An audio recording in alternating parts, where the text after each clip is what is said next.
Board के कुछ महत्वपूर्ण, कुछ वेरी वेरी इंपॉर्टेंट जो क्वेश्चन है उसको देख लिया जाए। संक्रमण श्रेणी से जो संक्रमण जो आपका तत्व है, डी ब्लॉक के जो तत्व है बच्चों, इससे बाहर आने वाले एक भी क्वेश्चन नहीं है। जितने भी क्वेश्चन सब इसी में से आएंगे, एकदम फिक्स यही से आएंगे, और कहीं से भी एक भी क्वेश्चन आने वाले नहीं है।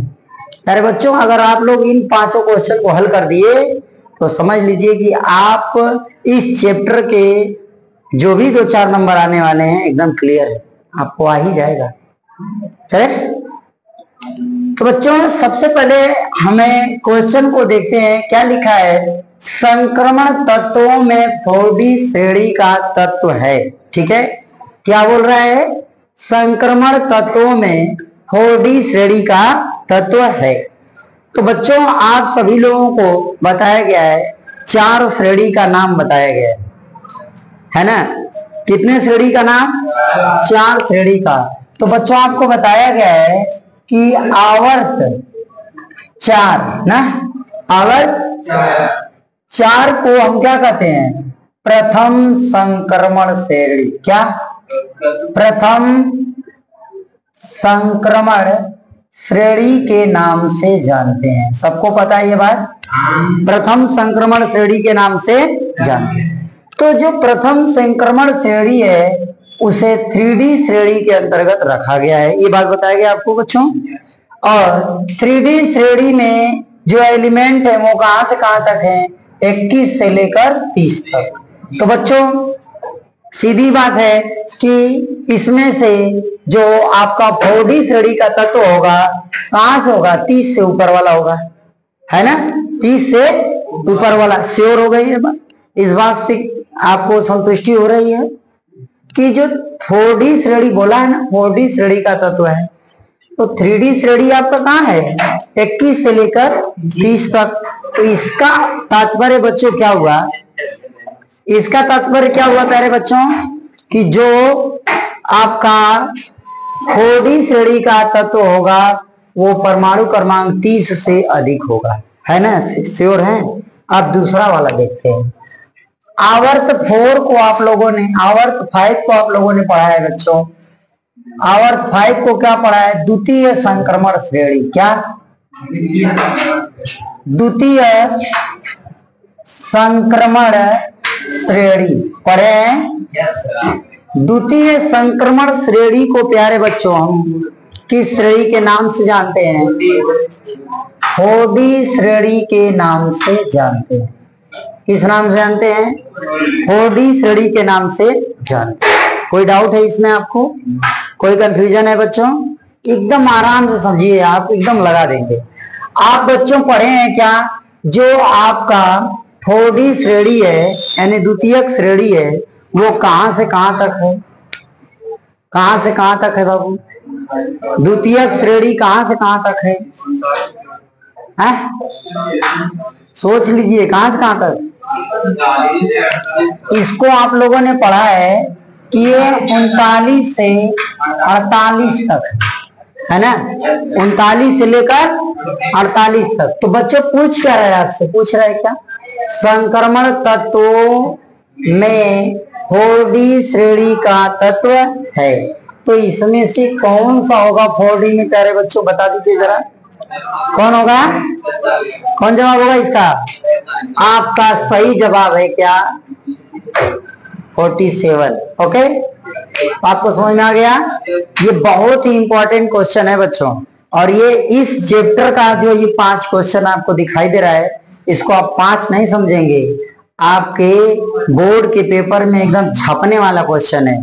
समझ रहे हो? एकदम 100% ये क्वेश्चन आएगा, आएगा ही आएगा। ठीक है, इससे बाहर एक भी क्वेश्चन आने वाला नहीं है, एक बात को ध्यान रखना। ठीक है बच्चों? अब बोल रहा है क्या? क्वेश्चन नंबर 2 बच्चों क्या कर रहा है आपसे? निम्नलिखित में अनुचुंबकीय यौगिक है। निम्नलिखित में अनुचुंबकीय यौगिक है। ठीक है, तो क्वेश्चन नंबर 2 को थोड़ा डिफाइन करते हैं। निम्नलिखित में कह रहा है अनुचुंबकीय यौगिक है। अनुचुंबकीय यौगिक क्या होता है प्यारे बच्चों? आप लोग इसके पीछे वाले में पढ़े हैं ना? कि अनुचुंबकीय यौगिक क्या है। अनुचुंबकीय यौगिक किसे कहते हैं, ये आपसे पूछ रहा है कि निम्नलिखित में अनुचुंबकीय यौगिक है, कौन होगा। सुनिएगा, अनुचुंबकीय यौगिक कौन होगा, जिसके डी ब्लॉक में जाने के बाद, यानी डी ब्लॉक में जब पहुंचते हैं, अगर जो कक्षक है उसमें इलेक्ट्रॉन आधा भरा है तो वह क्या होगा, अनुचुंबकीय का गुण प्रदर्शित करेगा। अगर पूर्ण रूप से युग्मित है तो बच्चों वो क्या होगा, प्रतिचुंबकीय का गुण प्रदर्शित करेगा। इतनी बात समझ में आया आपको। यदि वह कक्षक आधा भरा है तो वह किसके गुण को प्रदर्शित करेगा, अनुचुंबकीय गुण को प्रदर्शित करेगा। अगर वह पूर्ण रूप से डी ब्लॉक भरा हुआ है तो वह बच्चों क्या करेगा, प्रतिचुंबकीय का गुण प्रदर्शित करेगा। इस चीज को आपने लिखा है, क्या लिखे हैं, डी ब्लॉक में ठीक ना, इलेक्ट्रॉनों की संख्या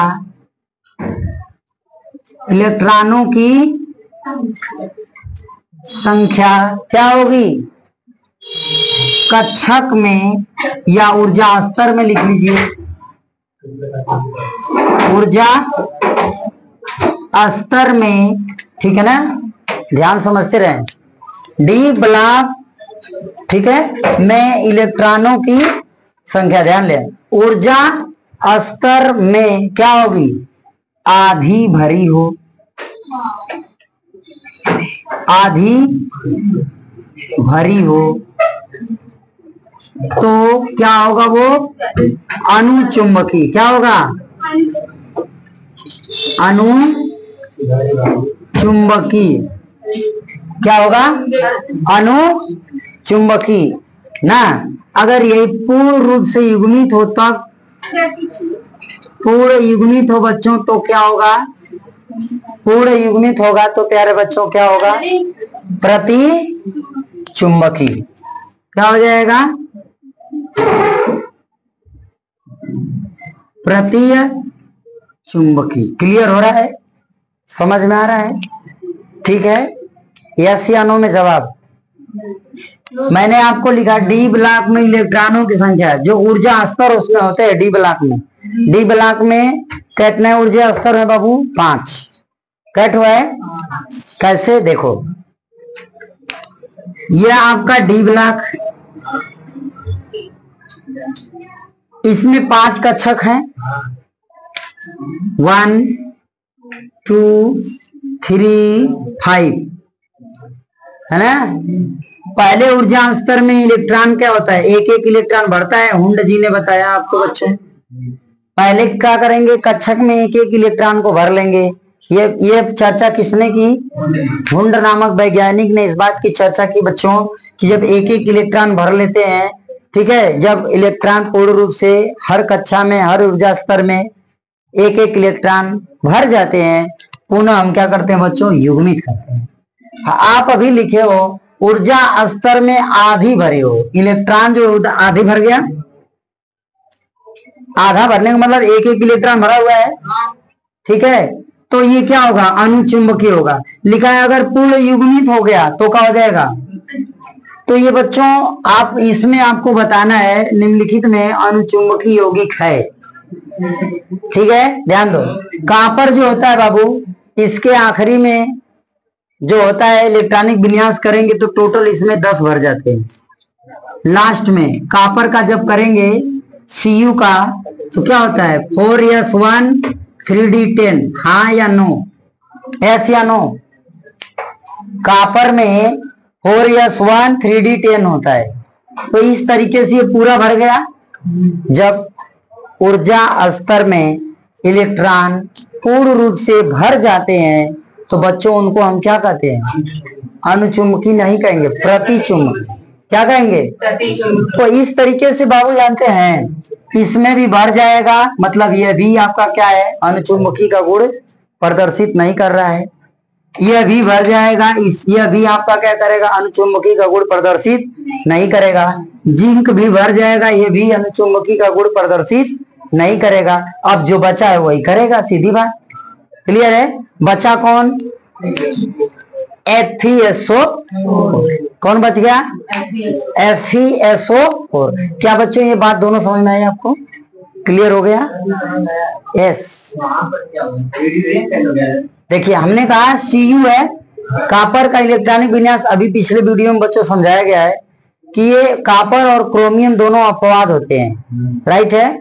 इसमें 4s1 और 3d10 हो जाता है, ठीक है। तो 10 मतलब डी ब्लॉक पूरी तरीके से भरा हुआ है, और जिसमें, ठीक है, युग्मित इलेक्ट्रॉन होंगे, हर कक्षक में युग्मित इलेक्ट्रॉन हो जाएंगे, ठीक है। तो क्या होगा? क्या हो जाएगा? वो प्रति चुंबकी के गुण को प्रदर्शित करेगा। और आपसे क्या पूछ रहा है? अनुचुंबकी कौन हो जाएगा? FeSO। राइट बच्चों, आप एकदम आराम से नोट कर लीजिए प्यारे बच्चों। अब हम लोग आगे बढ़े थोड़ा सा अगले क्वेश्चन पे। ये इसको भी नोट कर।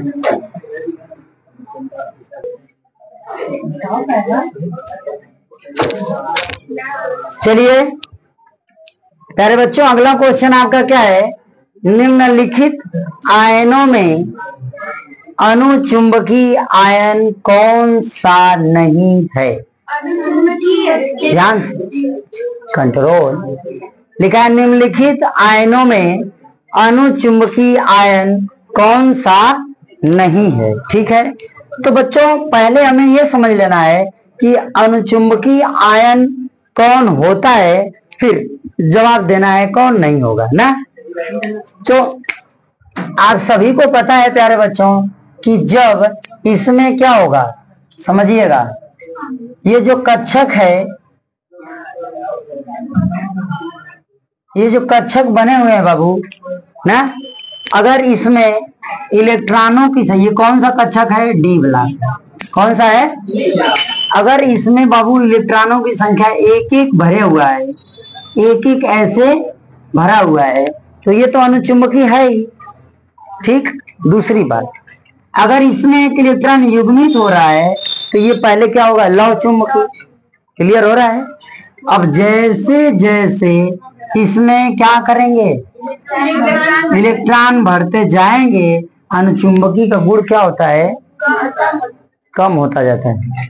और जैसे जैसे इलेक्ट्रॉन इसमें से कम करते जाएंगे, अनुचुंबकीय का गुण बढ़ता जाता है। ये आपने लिखा भी है, ठीक है। तो अगर जब ये पूर्ण रूप से युग्मित हो जाता है तो अनुचुंबकीय खत्म। अब कौन सा गुण आ गया? प्रतिचुंबकीय। क्लियर है? तो आपसे इस क्वेश्चन में बच्चों क्या पूछ रहा है? निम्नलिखित आयनों में अनुचुंबकीय आयन कौन सा नहीं है? क्या बोल रहा है? निम्नलिखित आयनों में अनुचुंबकीय आयन कौन सा नहीं है? देखिए अगर हम Na का करेंगे, Na का यानी कि 28, क्या होगा? 28। इसका मतलब है कि ये वाली कक्षा और ये वाली कक्षा रिक्त होगी, अयुग्मित होगी, होगी ना अयुग्मित। तो बच्चों बताओ ये अनुचुंबकीय है कि नहीं है? यानी यह अनुचुंबकीय है। ये पूछ क्या रहा है? नहीं है, यानी ये जवाब आपका नहीं होगा। क्लियर? ये वाला जवाब आपका क्या होगा? गलत होगा। अब आगे चले। अब इसको देखें, ये क्या है? Zn। Zn का परमाणु क्रमांक बच्चों कितना होता है? 30 होता है। कितना होता है? तो जब 30 होता है तो यानी डी में 10 होगा, ठीक है। जिंक के लिए डी में क्या होगा? 10, यानी 10 इलेक्ट्रॉन। तो आपका ये सभी 10 इलेक्ट्रॉन हो जाएंगे। तो बोलो ये युग्मित है पूरा? पूरा युग्मित है बाबू। जब पूरा युग्मित है तो इसका मतलब हो गया कि जो क्या होता है? पूर्ण रूप से भरा होता है, पूर्ण रूप से युग्मित होता है, उसे हम क्या कहते हैं? प्रतिचुंबकीय। और ये बोल रहा है निम्नलिखित आयनों में अनुचुंबकीय आयन कौन सा नहीं है। राइट बच्चों? तो इसमें से आपका जवाब कौन हो जाएगा? कौन हो जाएगा प्यारे? कौन जवाब होगा? पहला वाला जवाब आपका क्या है? सही है। जब हमको ये मिल गया सही है तो आगे बढ़ने की जरूरत है? बस खत्म। राइट?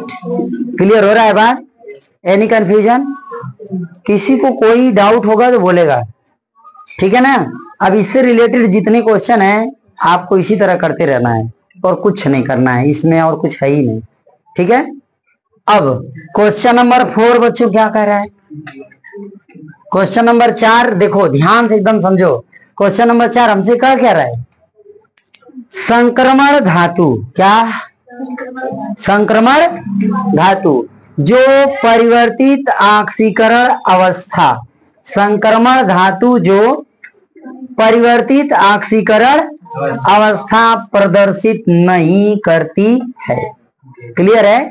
आप इसके पिछले वाले वीडियो में प्यारे स्टूडेंट्स पढ़े हैं क्या कि कौन परिवर्तित ऑक्सीकरण अवस्था को बताता है, यानी कि डी ब्लॉक के क्या परिवर्तित ऑक्सीकरण संख्या, आपने इसके पिछले वाले वीडियो में बच्चों पढ़ा है, ठीक है ना। तो हमको बस इतना ही जानना है कि कौन ऐसा है जो क्या करेगा, परिवर्तित ऑक्सीकरण अवस्था को प्रदर्शित नहीं करता है।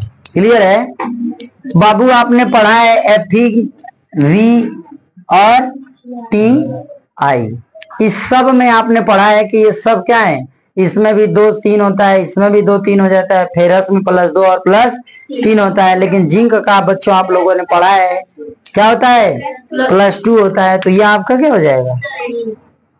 ठीक है, क्लियर है? कह रहा है ना परिवर्तित ऑक्सीकरण अवस्था प्रदर्शित नहीं करता है। ये इसका 2 होता है, 2 ही रहता है, 3 और 4 नहीं हो पाता। ठीक, इसलिए यह आपका जवाब क्या होगा, सही होगा। क्लियर हो रहा है? कोई डाउट नहीं है आप लोगों को? किसी प्रकार की कंफ्यूजन बच्चों? नो, नहीं है ना?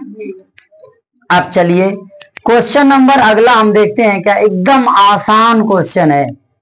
ठीक, लास्ट वाला क्वेश्चन बाबू एकदम फेंका हुआ क्वेश्चन है। कौन सा है? एकदम रोड पे फेंका हुआ क्वेश्चन। देखो क्या Fe है, क्या कह रहा है? Fe है। अब Fe क्या है? कह रहा है यस ब्लॉक का तत्व है, तो आपका जवाब क्या होगा? नहीं। क्या होगा? कह रहा है P ब्लॉक का तत्व है, जवाब क्या होगा? नहीं, है ना। कह रहा है डी ब्लॉक का तत्व है, ये सवाल का जवाब आपका है सही, परंतु कैसे? ठीक है, ये डी ब्लॉक का तत्व है, ठीक है मान गया, लेकिन ये कैसे है, इसे आप कैसे डिफाइन करेंगे कि ये डी ब्लॉक का ही तत्व है। ठीक, तो सबसे पहले बच्चों हम क्या करेंगे, फेरस का परमाणु क्रमांक हमें याद होना। तो फेरस का परमाणु क्रमांक कितना? 26। तो 26 का क्या करेंगे, इलेक्ट्रॉनिक विन्यास करेंगे। क्या करेंगे बच्चों? जब आप इसका इलेक्ट्रॉनिक विन्यास करोगे प्यारे बच्चों, तो आपको आएगा क्या, ध्यान से 1s2 2s2 2p6 3s2 3p6, है ना, होगा। फिर क्या हो जाएगा 4s2 3d6 आया। देखो ये कौन सा ब्लॉक है बाबू? D block. और ये कौन सा है? तो जब किसी भी तत्व का इलेक्ट्रॉनिक विन्यास किया जाता है, ठीक है, जिस ब्लॉक का तत्व होता है बच्चों, उसी ब्लॉक में उसका अंतिम इलेक्ट्रॉन प्रवेश करता है। क्लियर? किसी तत्व का जब इलेक्ट्रॉनिक विन्यास आप करेंगे ना, तो जिस ब्लॉक का वह तत्व होगा उसका अंतिम इलेक्ट्रॉन उसी ब्लॉक में क्या होगा, जा गिरेगा। कहा गिरेगा? जा गिरेगा। जैसे मान लीजिए ये क्या है बच्चों, पी क्या है, पोटेशियम की फास्फोरस, पी पोटेशियम या फास्फोरस? पी फास्फोरस है। पी क्या है बच्चों? फास्फोरस। इसका परमाणु क्रमांक 15 होता है। अच्छा मेरे को एक बात बताओ, फेरस नाम का कोई तत्व होता है कि नहीं होता है? होता है। फेरस नाम का कोई तत्व होता है या फिर आयरन होता है? बोलो, फेरस नाम का कोई तत्व होता है या फिर आयरन होता है? देखिए फेरस और आयरन दोनों एक ही हैं, सुना रहा है। तो आयरन के नाम से इसे जानते हैं, लेकिन फेरस नाम लेते जब इसे, जब आप कोई यौगिक बनाएंगे जैसे आप लिखोगे Fe ना क्या Cl2, तो इसका नाम क्या लिखोगे? Iron chloride. इसका नाम आप क्या लिखेंगे? फेरस क्लोराइड लिखेंगे ना, कि आयरन क्लोराइड? Ferrous chloride. ठीक है, तो आयरन होता है। ठीक, बहुत अच्छा। ठीक है, बात समझ में आया? तो ये Fe जो है वो क्या है? आयरन है, लेकिन इसको फेरस भी बोला जाता है। जब इसके साथ कोई एलिमेंट एग्री होता है यानी जुड़ता है तो उसका नाम क्या हो जाता है? फेरस हो जाता है। समझ आया?